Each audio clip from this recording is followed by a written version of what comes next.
I'm Stacey Wilson with the Western Maryland Regional Crime Lab, and I'm a forensic scientist. We currently have 3 full-time users and 1 part-time user. It's helped with our master document list. I no longer have to remember to go into an Excel spreadsheet and make those changes myself. And it has eased my responsibility of sending out those email reminders to individuals that they need a task to perform. Qualtrax has helped with the obsolete documents and retiring documents, in that previously I would have to go into the document, add the obsolete watermark, and then move the obsolete or retired document into another folder so users would not accidentally open it up or use that particular document. After the training, we didn't have the opportunity to use it right away. We had someone go out on maternity leave. So it was a struggle at first, remembering what we learned on the on-site training. But once we got into using it on a regular basis, it's been very user-friendly and easy to find what we need. In the forensic industry, accreditation is voluntary. However, majority of the forensic labs are accredited and therefore need to follow certain standards. And we're going to ISO 17025, which requires us to have document control as a big part of meeting that standard. So using Qualtrax definitely helps with that particular section of ISO 17025. Qualtrax has benefited us as a small laboratory. It just helps to organize everything and keep it in all one location.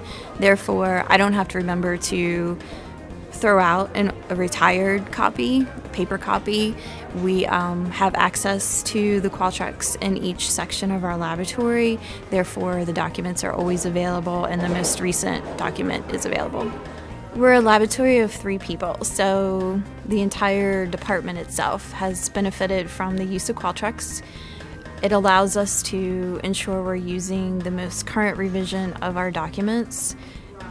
In the future, it'll definitely help with our other processes once I create workflows or import workflows, and also with training.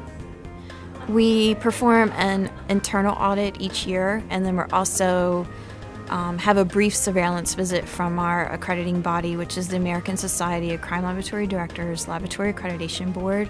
And we follow ISO 17025 along with the ASCOD Lab supplemental guidelines, and we have to be licensed by the Department of Health and Mental Hygiene.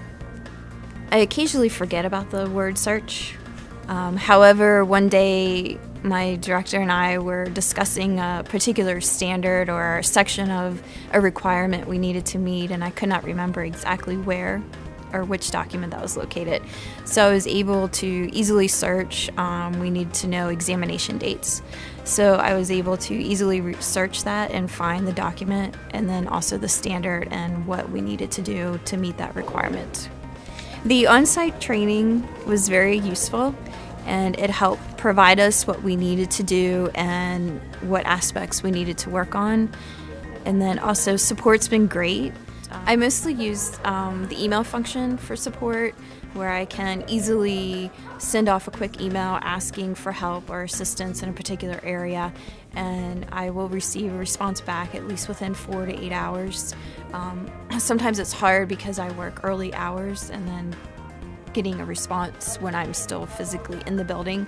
So if I don't have it by 4 o'clock that day, I usually have it the very next morning, and then I can continue on either with the help that they've given to me, or if we need to do a go-to meeting, we'll schedule that.